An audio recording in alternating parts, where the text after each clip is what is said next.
Ignition sequence start. 6, 5, 4, 3, 2, 1, 0.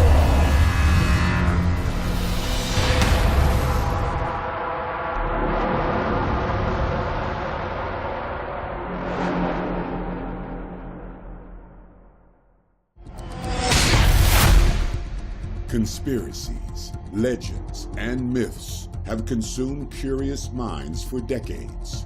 From the outlandish to the plausible, and even the provable.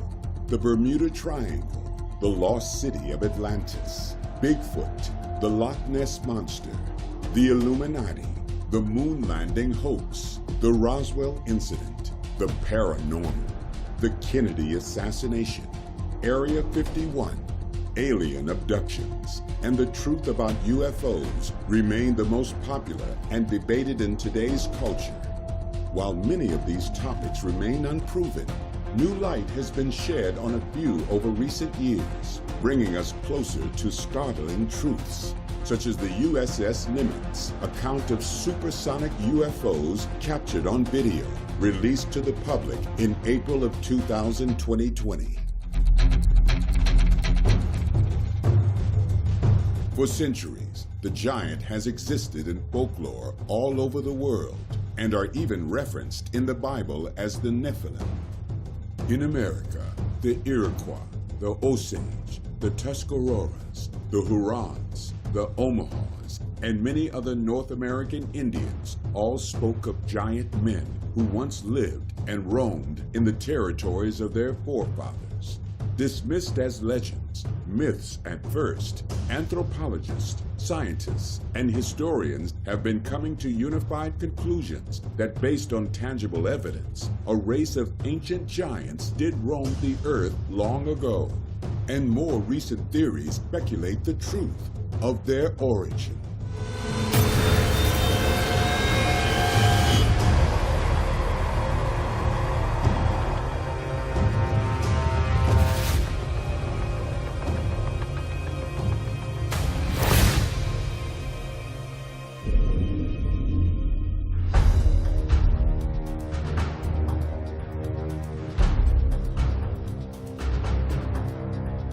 Around the turn of the 19th century, there were hundreds of reports from reputable sources of giant skeletons unearthed from ancient burial grounds from across America.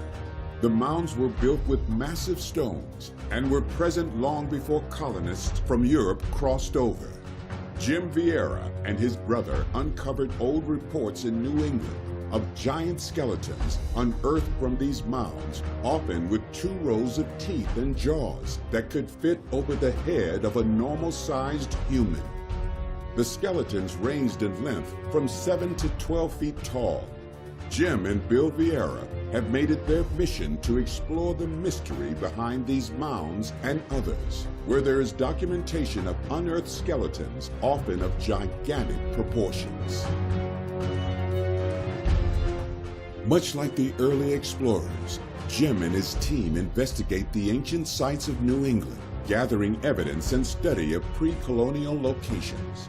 They have discovered many sites not on any map and contributed to the knowledge of these historical monuments.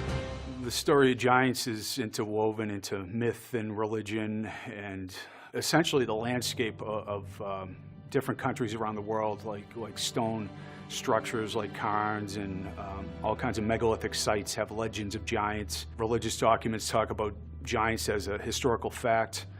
You have secret society literature like the Rosicrucians and Freemasons and Theosophists who firmly believe it's a historical fact. You have the Sumerian Anunnaki, and then you have Jack and the Beanstalk and giants like Paul Bunyan interwoven into the collective unconscious. As well as Jim's team, other noted writers and scholars on the subjects of giants have studied the giants of America, including Andrew Collins, author of Göbekli Tepe, Genesis of the Gods, and the Cygnus Key, the Denisovan Legacy. Well, in the 19th century, it became obvious that many Adena period mounds, as well as those from other periods and other cemeteries and burial sites, contained the skeletons of human beings that were of quite exceptional size, generally in the range of between 7 and 8 feet. And this was something which you could have put down to gigantism if there were just a few of them, but there were hundreds, if not thousands of them. When you talk about a giant, it's not only controversial, it just seems totally improbable if you were to talk to an anthropologist or an archaeologist. It seems to be the case that the giant individuals can be seen to be 7 feet and upwards. I mean, quite clearly there's those that go from, let's say, 6 feet to 7 feet, but if we ignore those as just exceptionally sized individuals with no extra special meaning, it starts to become interesting when you find that a large number of these giant remains are very clearly of individuals of 7 feet and upwards. And these we find all over North America, from California to West Virginia to the area of the Great Lakes region.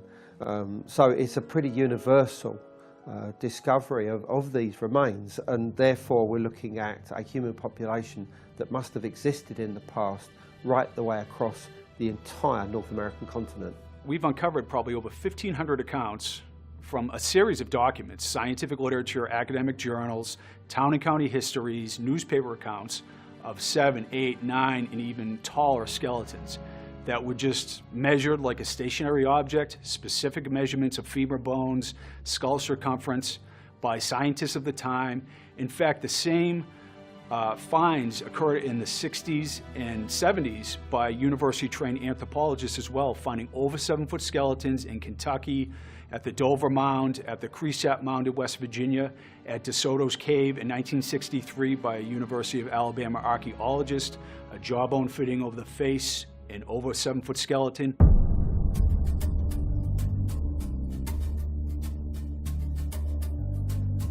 One of the stories told by Native people and Native wisdom keepers is that there was a royal class of Native Americans that were encountered by all the early explorers, from South and North America, John Smith, DeSoto, Coronado, Magellan. They all encountered massive, giant Native chiefs. And when the burial mounds were opened in the United States, they found enormous royal burials of 7 and 8 foot tall skeletons. And the Adena people, one of the oldest mound building cultures in the eastern half of the United States, the men and women were enormous, and they elongated their skulls. And there was this royal class of these like benevolent temple priests, if you will, that were the spiritual leaders of Native people all around the country. There are not just giant remains found in North America, but also many different legends and folklore relating to the presence of these giants. Many of them were said to have been red-haired. Many of them were said to have lived in remote mountain-like environments. Many of them were thought to have supernatural powers, and it was even the case that some were said to be cannibals. Yeah, at this point we have almost 1,500 individual accounts in scientific journals and newspapers of these giant skeletons. And a giant skeleton is basically anything over 7 feet. It ranges all the way up to the 11s. The first one we found had the anomaly of double rows of teeth. We don't know what that means. They said it was head as big as a peck basket, pretty big dome, 8 foot tall, washed out of a bank. I would say there's probably close to 100 out of those 1,500 reference double rows of teeth. The amount of 7-foot and taller skeletons that were unearthed is well beyond what is considered normal. And they had many strange anatomic anomalies like massive jaw bones, massive bone structure, sometimes double rows of teeth, sometimes 6 fingers and toes. Like in the Bible, the giant of Gath in Samuel 21:20 has 6 fingers and 6 toes. Some cases where the giants very specifically do have 2 sets of teeth, both in the upper and the lower jaws. It could possibly be either a genetic trait of the giants or some kind of mutation based upon their hybridization, perhaps from one type of archaic human to that associated with human beings. In other words, this is a genetic disorder that's caused through the mutations of the hybrids. One of the major mysteries about the bones of the ancient giants is the fact that many have double row of teeth and 6 fingers and toes. The evidence for this is in petroglyphs, as well as the skeletons dug up throughout North America and the world. This indicates the possibility of another race that predated the indigenous First Nations tribes, perhaps a race that lived before the Ice Age or floods. Double rows of teeth is an anatomic anomaly that was mentioned all around the country in association with these giant finds. In fact, the first account I ran into was in the town history of Deerfield, Massachusetts. An 8-foot skeleton with double rows of teeth was found and examined by Stephen Williams, a local anatomist, and recorded by George Sheldon. But you find that all around the country, buried in these obscure texts. The various cultures collectively termed mound builders were thought to be inhabitants of North America who during a 5,000-year period constructed various styles of earth and mounds for religious, ceremonial, burial, and elite residential purposes. These included the pre-Columbian cultures of the Archaic period, Woodland period, and Mississippian period dating from roughly 3500 BC. The construction of the Watson Break to the 16th century and living in regions of the Great Lakes, the Ohio River Valley, and the Mississippi River Valley and its tributary waters. In America, in the 1800s, the mound builder myth was created to justify the displacement of native people and the taking of their lands. The theory was that another more ancient race built the mounds of ancient America, and the natives killed them off. What the natives actually said in their oral traditions, recorded by ethnologists and missionaries, was that the tall ones showed up from a lost land after a great flood and joined with them and guided them in mound construction. These beings were described as giant-sized and possessing supernatural abilities and anatomic anomalies such as elongated skulls and 6 fingers and toes. This same story is found in Sumeria, Peru, Mexico, China, the British Isles, and other locations around the world. These tall ones were considered benevolent culture bringers who interbred with natives and created a royal class of shamans and leaders, and this royal class is who was buried in the mounds, where skeletons of great height were reported, often found with copper crowns and precious artifacts like pearls. So you have this ancient notion of a parent race, if you will, that was polydactylous and giant, and is portrayed not just in myth and legend in documented Sumerian and biblical texts, but also in the iconography of the statues itself around the world, the most ancient ones. Beings with 6 fingers and 6 toes who were often giant, who may have interbred with humans. Native Americans have ideas of an ancient war between 6-fingered and 5-fingered tribes, and there are in fact petroglyphs in Baja California that portray that, as well as the entire world is littered with giant hands and feet in rock art. Easter Island, Hawaii, all around the Pacific, Australia, all around ancient America, you have this staring in our face, but it's just viewed as kind of a just a mythological idea, but I say there's something to it. The Denisovan are an extinct species or subspecies of archaic humans in the genus Homo.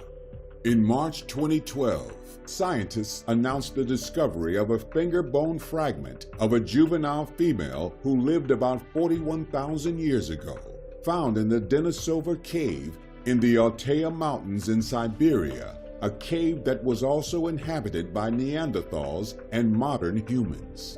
The mitochondrial DNA of the finger bone showed it to be genetically distinct from the Neanderthals and modern humans.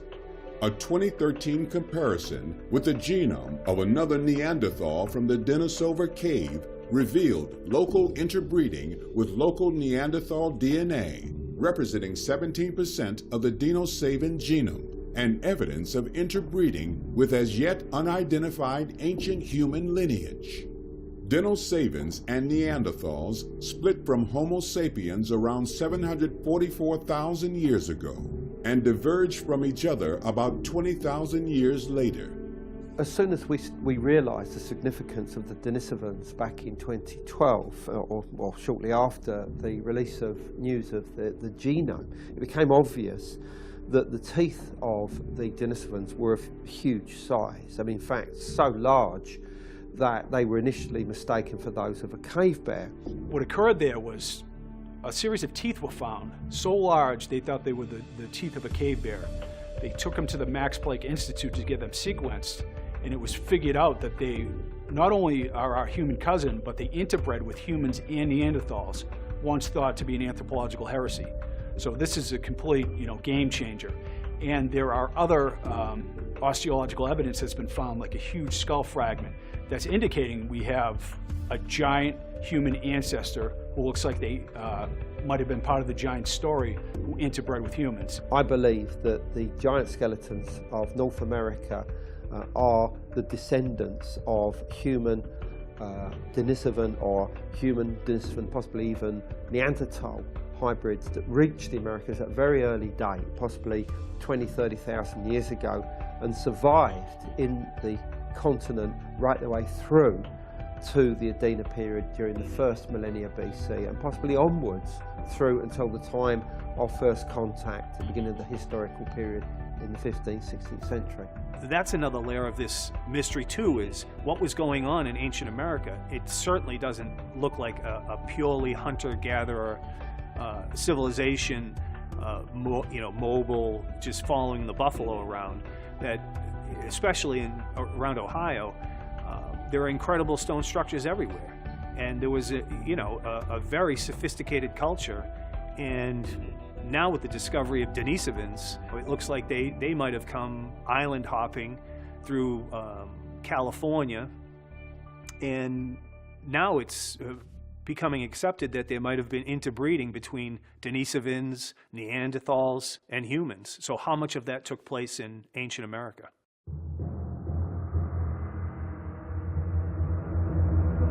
Early explorers and archaeologists often found giants when digging for artifacts in the Americas. Paxton Hayes, an archaeologist, made several astonishing discoveries in Sonora, Mexico, including skeletons 7.5 feet tall, as well as giant skulls. Many of these artifacts were destroyed. However, there could still remain ancient evidence of giants in the area. There's a couple sites that have really stood out to us. One is the Lost City of Giants of Sonora, Mexico. Now, in 1930, the explorer Paxton Hayes found the Lost City of Giants, and he took pictures of it. He found 34 mummies in between 7 and 8 foot tall. He was greeted at the White House, where he delivered snakes to the zoo in Washington and met with Smithsonian scientists about his finds. But his ideas were not accepted, and he lost his funding. But he continued to research this for 20 years. And we interviewed his son, Carlos Hayes, and we have friends in the Chihuahua area near the Sonora, Mexico region, and we are trying to locate this Lost City of Giants. Almost 100 of these accounts now reference the bones being sent to the Smithsonian.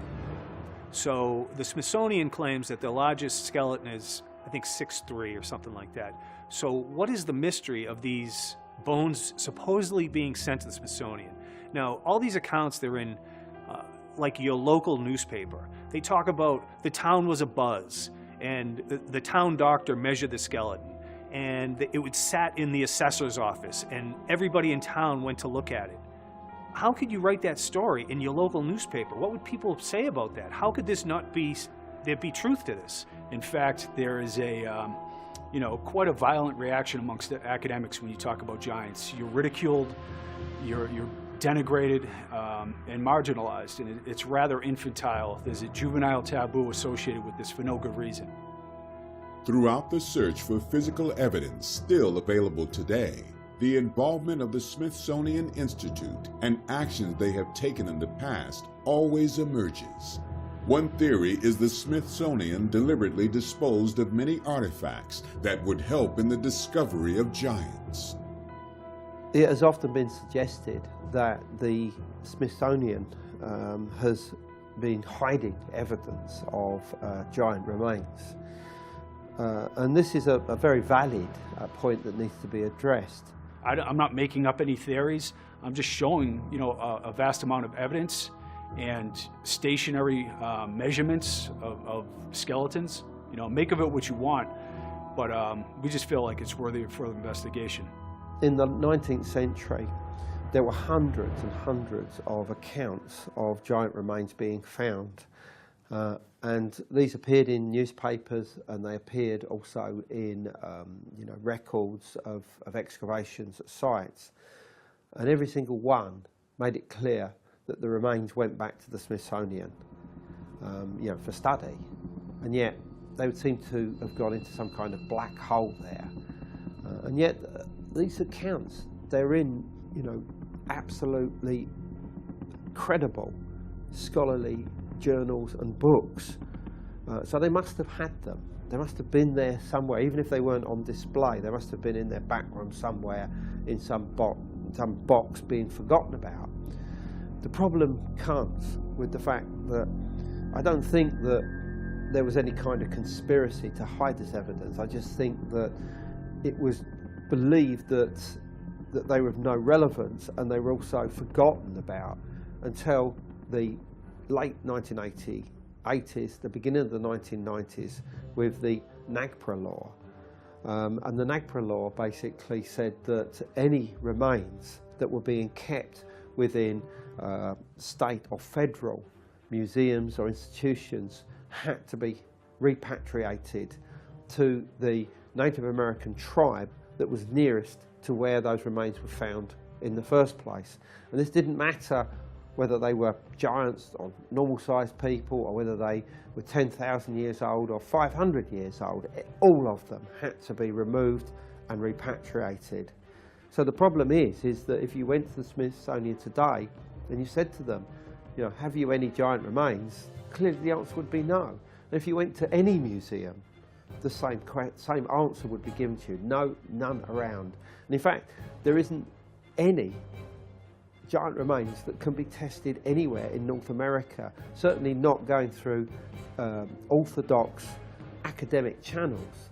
And I know for a fact that there are various archaeologists out there that are just dying to get their hands on a giant bone or a giant tooth that they can extract the DNA, possibly do the genome, and to find out who these individuals were, whether they are linked with the Denisovans or the Neanderthals, or whether they are just, oversized human beings, Homo sapiens, or perhaps even that they relate to a previously unknown archaic form of human that survived through to the historic period.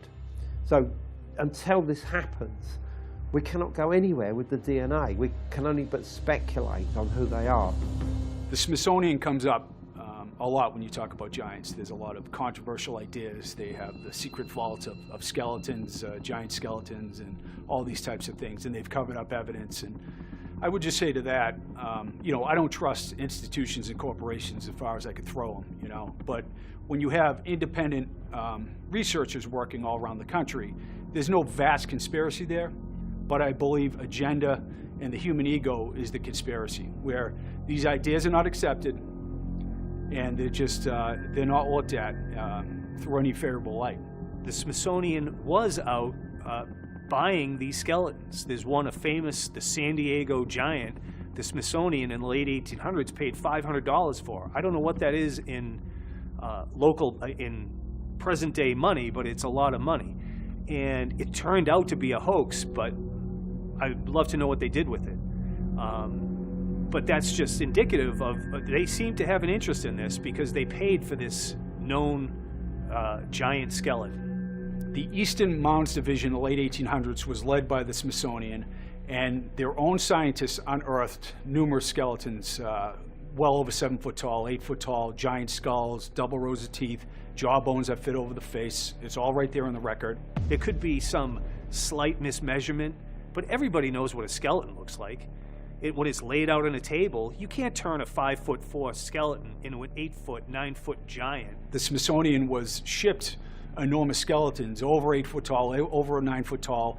And then they claim that the largest one they have is a Sioux Native American that's 6'3" with acromegaly, a disease condition. So there's no, basically, reference to their own scientists unearthing 7 foot and 8 foot tall skeletons. So make of it what you want. Once again, I don't want to get in conspiracy talk, but I don't trust institutions and corporations at all. Across the U.S., there are burial mounds, or at least their remnants, some as extensive in size as the Great Pyramid of Giza. The Cahokia and Monk's Mounds in Illinois and Missouri are two thought to have been built by pre-Columbian civilizations. Monk's Mound is just as tall with a 1,000-foot wide base. But what makes these and other mounds of their kind even more intriguing is what has been found buried inside of them. The Chickasaw Mound in Arkansas is another instance of the uncovering of a giant skeleton under similar circumstances. The ancient mound had its name taken from the chief of the Shawnee tribe, who was essentially known to be a giant with incredible strength. Chief Chickasaba lived in that area of Arkansas. And when the mound was uncovered, the skeleton of a massive human was found. Subsequently, other skeletons up to 10 feet tall were unearthed in the same area, all with similar burial artifacts found with them. Some reports claimed the length of the skeleton's legs to be 5 feet alone. One of the fascinating aspects of this mystery is that there are megalithic sites that Hugh and my brother and I have visited all around the planet that have not only giant lore and mythology attached to them, but literal giant accounts. Like at Stonehenge, we've unearthed 9'4" account of a giant unearthed there, 14'10", if you can believe that. And then you get down to where Viracocha created the giants of Peru, and you have not only skull elongation at ancient sites like Pumapunku and Sacsayhuaman, you have these giant accounts of 8 foot and taller skeletons. In Malta and Sardinia, the temples of the giants are specifically noted in the historical record to have contained tombs of 8 and 9 foot skeletons over and over again. So megalithic sites and giants are interwoven in not only mythology, but in the historical record. Jim and Bill's intensive investigation into burial grounds across America and the documented cases of giant skeletons being unearthed from within these structures led them to a startling discovery: that in their own backyard in New England was an ancient burial ground known as the Goshen Tunnel. Adding to the intrigue was the revelation of a secret chamber within the mound that may likely contain the skeleton of a giant. A mission was formulated to excavate the site and, if their theory was correct, unearth conclusive evidence that an ancient race of giants truly existed. So right here in our backyard in Western Massachusetts, we have probably the greatest stone mystery in the United States, a location called the Goshen Mystery Tunnel. It was originally found about 200 years ago in the early 1800s by two boys who were hunting a rabbit, and the entire site was sodded over. And what it is it's a 20-foot massive stone shaft that goes off into two different tunnels, one 20 feet and the other over 100 feet in the other direction. And it might have gone further in the past, we don't know, but it's down about 20 feet below. So it was this massive construction that occurred right at the time of colonists showing up, if it was done by colonists. And we believe that it may be an ancient burial because it lines up with all these ancient tombs that were found in the area that are listed in Smithsonian ethnology reports. So our focus is to find this lost chamber that is associated as an offshoot from this main mystery tunnel. That there's this thing called the Goshen Mystery Tunnel several miles from my house, and I'm a stonemason, and I'm looking into these stone structures and then find out about the Goshen Mystery Tunnel. It's better than money. I don't know how to put it. You know, it's the most fun thing that there is to do, in my opinion, is this historical detective work around a mystery like this. So it was a massive undertaking for no known reason. There's been speculation that, it might be some sort of aqueduct or well. It's dry. That it might be for the Underground Railroad, which is not feasible. The tunnel nobody would be down there for any length of time. There's a story about counterfeiters using it for some reason. It's again not feasible. So there's nothing in the town that talks about its construction. There's not Old Man Johnson was building it and he died or anything like that. So it's just a crazy, great story that we get to participate in. It's just, I feel so lucky. Yeah, well, what got my attention when visiting the Goshen Tunnel was the fact that it's so well buried. I mean, it's we've been to many of these megalithic chambers all over New England. We've seen the interior of some of the mounds in the Ohio area where they appear to be stone construction, but this is quite unique. It's got the whole kind of almost like a well, like a stone well going down, this sort of cylindrical bit you drop down, and it goes through to these different areas. Very, very long, almost going parallel to the ground level above it. I mean, so what's that all about? I mean, it's such an unusual construction, yet it's such high quality construction, and yet it was completely hidden. So to me, that does have a tomb-like quality about it. They're trying to hide it, making it very difficult to get into, to try and, if you want to steal anything from it, things like this. So the fact that there's a hidden chamber within that could be very important. It could be something really, really interesting still down there. Hugh, my brother, and I investigated the site several years ago with a team from UMass. An archaeological dig was conducted there. And we concluded that through the evidence that it was built at least earlier than the late 1700s. We've done a number of tests, dug trenches, investigated the tunnel itself, went in 70 feet and found these strange zippers that are a poor construction technique, stonemasonry-wise, which is not indicated anywhere else in the structure. And what we believe it is hiding a side shaft. So the enigma of the construction is the entire area here for hundreds of feet was dug down 15, 20 feet. 20 feet, the whole length of it. Massive 1 and 2 ton capstones were laid on the top after all the sides were built and backed up. And then it was covered over. And UMass determined that it was built before these fields were plowed. Correct. So it was built before this town was settled. One of the things about the site is that it really lines up with these ancient stone tombs that were found in the eastern part of the country that were thoroughly documented as having enormous skeletons associated in a burial. 7 and 8 foot tall skeletons littered throughout the eastern states in stone tombs, documented by Smithsonian scientists. So we believe this fits into the category. And one thing is that the Adena people, who were extremely tall, and the royal class elongated their skulls, the belief is that they may be part of the stone building natives that came all the way into New York State and Massachusetts. So that's another mystery that we're trying to uncover here. And the excavations in the 1980s by Jim Whittle and others were based on trying to find that.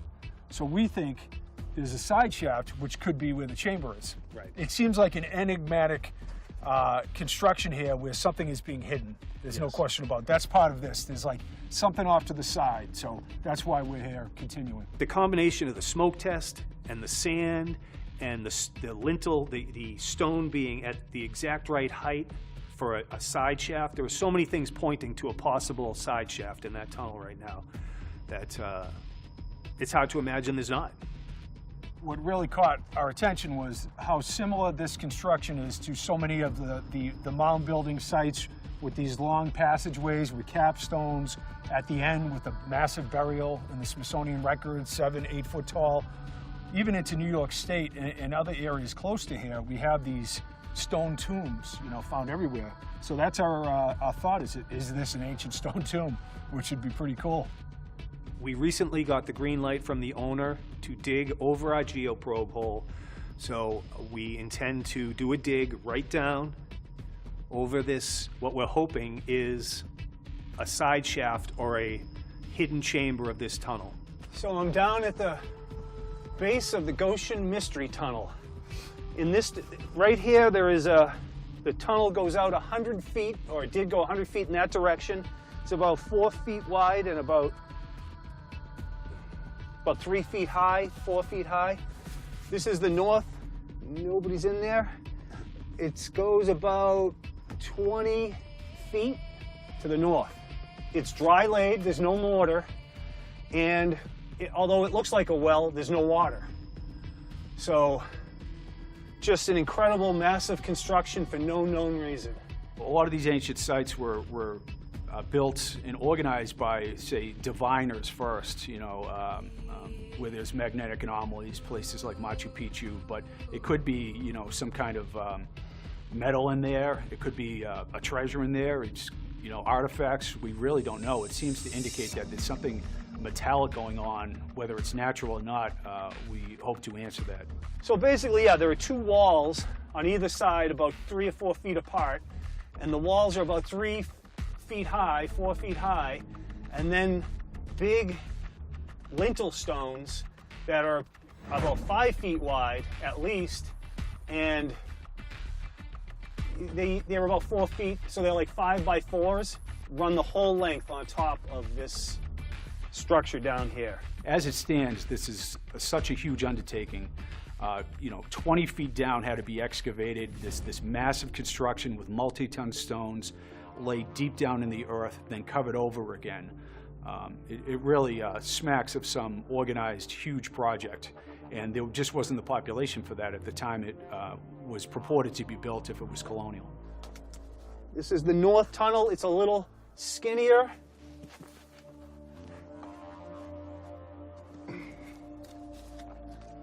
Another strange aspect of the tunnel is right where we believe there's a side shaft, there is a strange magnetic anomaly.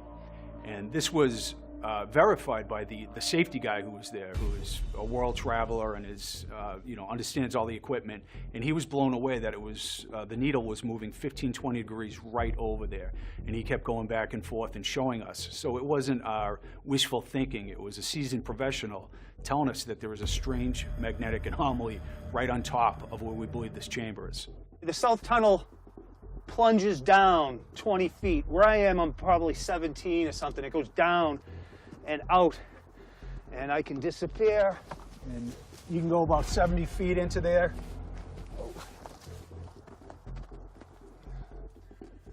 We use the quarry that's only a couple hundred yards from this site. So this stone is plentiful around here, but still you'd have to find all those pieces. I mean, there's hundreds of lintel stones in this construction. And bring them all to the site. You'd have to bring them to the site. We capped the tunnel entrance with plywood and pumped smoke into it. And the smoke traveled along the known tunnel, which is underneath me right now, and goes out in that direction. And this is where we think there's a side shaft. So the smoke had to travel from 12, 15 feet down over, and smoke came out of this geoprobe hole, which this sleeve goes all the way down and sits right on top of what we think is a capstone. And if there's not anything there, then that smoke had to travel through solid clay to get all the way over here and come up, which I just can't imagine doing. There was also the drafty cold air and the chemical smell of the smoke coming through the pipe too. Yeah. So that would have made it all the way through the clay, which is really improbable, That's why we think there's another mysterious passageway here. That there's some hidden chamber. Some hidden chamber or side passage to the Goshen Mystery Tunnel. Many different points of evidence are all telling us that there's something down there.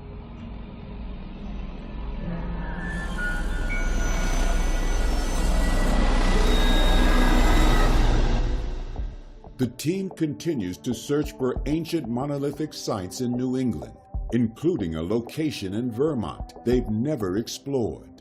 One of the biggest stone chambers is called Callender 2 in South Woodstock.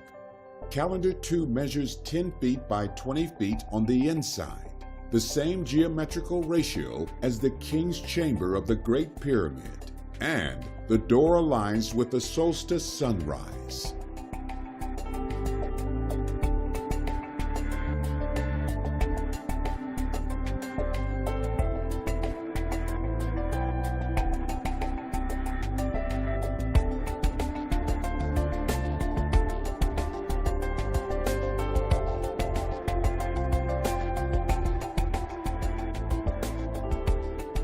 these. These are huge. These go all the way across now. Every one of them does. There's 7 of them. And they go deep in, like 14, 15 feet long. It's funny, I always thought that they'd be like schist or granite, but these are all Salacious limestone, which around in New England, people prop these up in their yard and stuff because they're anthropomorphic. I have one in my garden, we call it the fish rock. And you would have to go hunting to find these. Mm-hmm. Yeah, they're kind of a rare thing. There's some big stones in there. Look at this. Look at this bottom one. It's like strange carvings as well. This could be done later. And there is supposed to be, according to Barry Fell, some kind of runic Ogham or something like that. carvings in there somewhere. But what is modern and what is ancient is a big mystery. It's new. We've got stuff down here. I should say that one's the biggest one. Yeah. Yeah, that is huge. There's all the way across. So, but even like, this is quite an engineering project. Like, these stones. Yeah. I imagine, looking at it, the way it's on the outside is you put the stones in, you start building up, and then you build yourself a ramp to get these big ones on as you build up. And then once you have all your walls done, you know, you can start with one lintel and then work over the top, dropping them down all the way across. But sourcing them is the problem. Is like they're so rare to find. This long, right? Yeah, this shape and this material. It's like, how do you source them? Yeah, it's rare to get like 10 or 12 footers that you could put in something like this. So they probably got to bring them from a distance to make this. Who could have done it? Them. So we also have these unusual features just to the side of the chamber. We have this large megalithic block in this kind of pit, which is clearly being carved out of the ground. And I would imagine there are stones all around the edge. There's the main chamber there. Over here is the most impressive one. If we look at this, you can clearly see, once you go down in here and have a look, you can actually see that this, not only does it have many stones in it, you can see the chamber there in the background, but look at this, all around here you've got big blocks just making up a wall of like an interior space, like that goes underground. And this goes all the way around. It's probably like 40, 50 feet wide, square.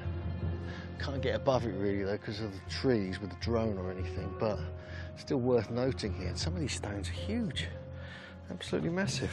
If you go over here, you see these ones here. And this was probably all completely covered up when this was first, first people came to live here in the early 1700s. Clearly, this is a very ancient megalithic complex, not just the Callander Tomb, not just the chamber there, but actually the entire hilltop. It's like a hill fort. Massive megalithic block just there. Absolutely incredible. So this is, you get the walls going all the way around the edge, which are thought to be massive hexagons stretching across the landscape. Something about this place, it's really got this whole magical, very strange feel about it. No, there's certainly evidence of that, yeah, that there is, it's evidence of geomancy and massive surveying over the landscape, acoustics, and working with the natural energies. So these are all things related to these sites, I believe, on a global scale. I believe, quite strongly, with all the legends associated with the giants, that they were involved in their construction. I think we have to take that seriously, because there's too many stories, there's too many accounts here and in England that talk about this. Because even in New England, as you know, Jim, you found a whole bunch of accounts here, and they're never too far from the chambers. They're not directly next to them, but they're close enough to warrant, at least speculate that they may have been built by giants. an account in Vermont of a stone mound, a stone cairn that an over 7-foot skeleton was found, which is very interesting. Because direct connection. Yeah, archaeologists don't even think that Native Americans built with stone at all in New England, but we have, like at Monument Mountain, the natives built a huge stone mound there, and Ezra Stiles, the president of Yale, went there and talked to the native chief and basically verified that it was of native construction. And they call Monument Mountain because of the stone monument that was once there. And it's actually the place that Melville met Thoreau. It's kind of interesting as well. But there is this lore of, stone construction and all around the hills here. Woven into the stone mystery is the mystery of giant Native Americans and their legends of giants. And so it all around the world, giants and ancient stone sites are blended together, and it's no different in the United States. And that's another thing that compels me to investigate these things, the interwoven association between the two. Sometimes the idea of giants and stonework gets conflated, especially New England here. I think what's really going on is that there was a royal class of Native Americans who were extremely tall that the early explorers encountered and talked about, mixed with all the accounts of giant bones. So I don't want to, once again, conflate the case and say a giant built this. I think giants are part of the story of Native Americans and their construction and the reasons they built certain things like earthen mounds and stone structures. We're in Holly, Massachusetts, investigating a stone mystery in the form of a serpent wall. It's a wall that meanders over a glacial erratic, and there's a very big head of a serpent perched on the end of this erratic. We thought it was a cool mystery. If it wasn't supposed to be here, what is it?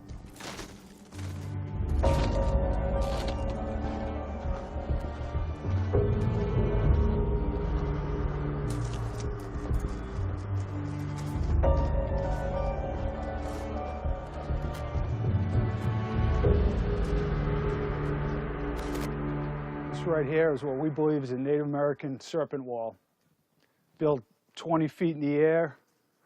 These last 5 stones are placed together and joined, and they're over a ton apiece. And this is probably 2 tons, the one I'm standing on. And what grabs our attention is this serpent's head that was purposely put here at the end of the wall. And not only are there serpent walls around New England, all around the eastern half of the country, there are serpent walls known to be built by native civilizations and representative of the serpent cult that you find all around the world. You know, after we found this wall and did more research, we speculated that perhaps the mound builder culture had some offshoot up here. And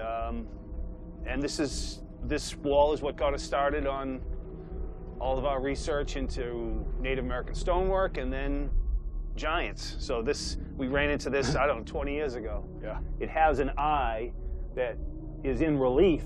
You can see that somebody either found it and saw what we're seeing right now or actually tuned it up a little bit because this eye is in relief all the way around. These are dangerous and huge stones to get up here, and it just rings true that it was built for a different purpose. It meanders along the top of this ridge. Yeah. And so it's probably a couple football fields long. There's no question that there were 6 to 9 foot tall Native Americans in the population of the people that built this. And all around the hill towns, there have been giant skeletons found. If you want to get mythological, the serpent cults, the serpent priests all around the world, the Viracochas, the beings who showed up after the flood were associated with the serpent iconography and indigenous wisdom. And they were portrayed as the tall ones. And you have that in native cultures in North and South America, but you have it in Samaria, in Europe, and all around the world, you know, Peru and South America. The feathered serpent, the wisdom keepers who taught advanced mathematics and things like that are associated with serpent cults and giant rulers. So make of it what you want, but they're all blended together, all these concepts. Among scholars and archaeologists, there is a speculative theory about the true origins of the giant species.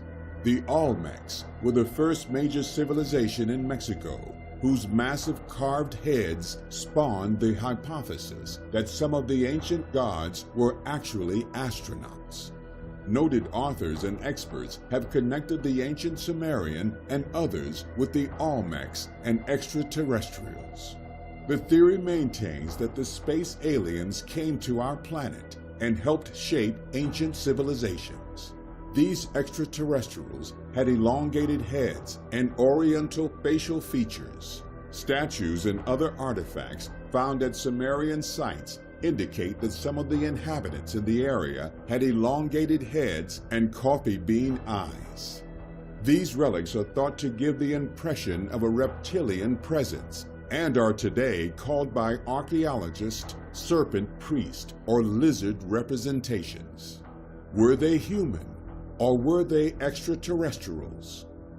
Skull elongation is this strange activity where the child has their skull cradle boarded or bound, and it occurs all around the world, in Egypt and Peru, France, and the thought is that they're trying to emulate some ancient race of people. There's a lot of controversy around this subject and DNA testing of the Paracas Peru skulls, but that was occurring among many Native American tribes like the Choctaw and the Adena people. They elongated their skulls.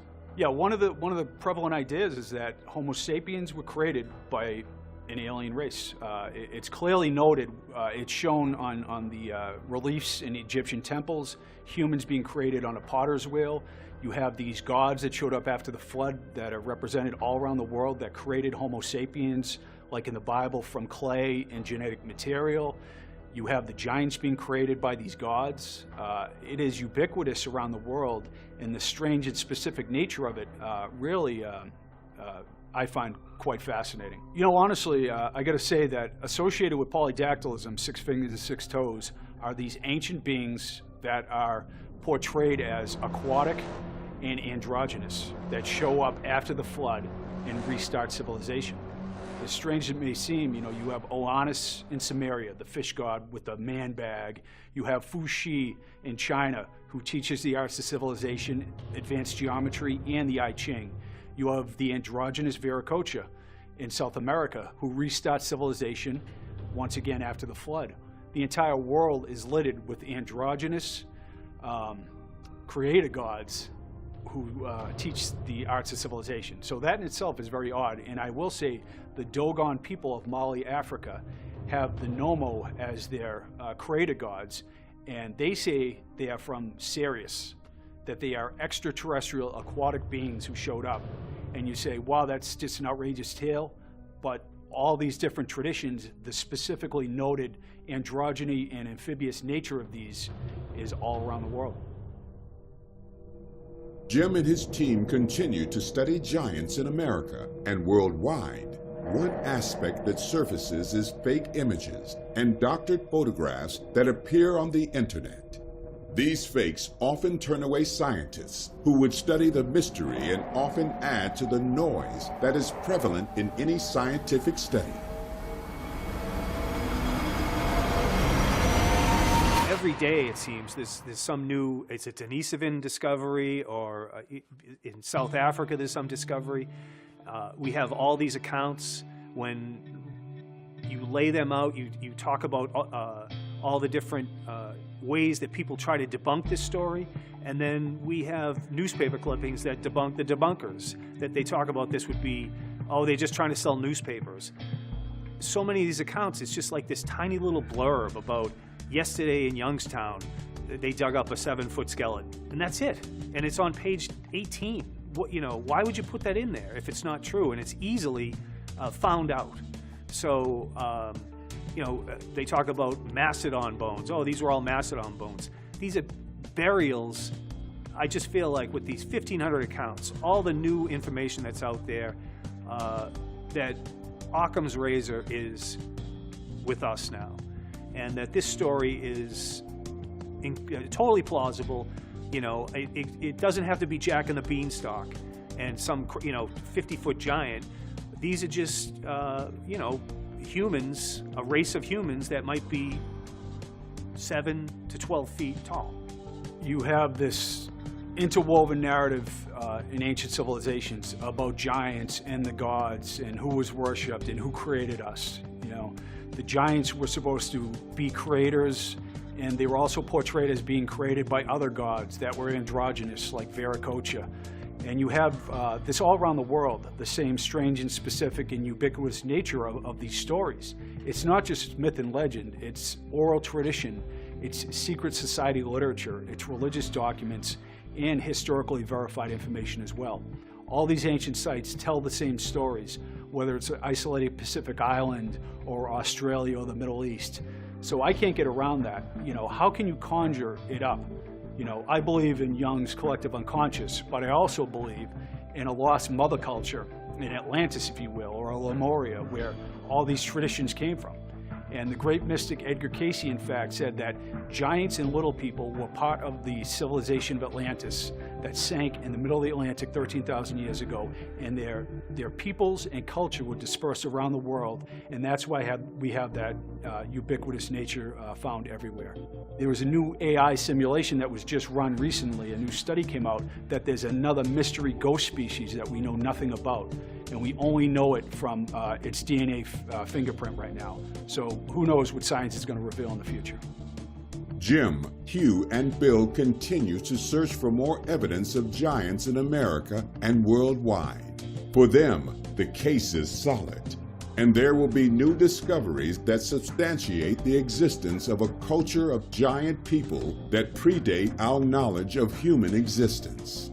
The study of the monolithic sites and the unveiling of more skeletal remains will eventually bring this study into mainstream academia. Anthropology seems to be missing the mark in regards to human origins, that there seems to have been flood survivors in island nations in the Pacific and the Atlantic that were drowned 12 to 50,000 years ago, and their refugees were of different proportions. They're little people and giants are talked about existing in these lands with strange anatomic anomalies like 6 fingers and 6 toes. And you wonder, is it, you know, are we reading this backwards? Because a lot of these rare genetic conditions are interwoven in human genetics. Now, is this ancient interbreeding with different people that weren't Homo sapiens, with different beings? That's the question.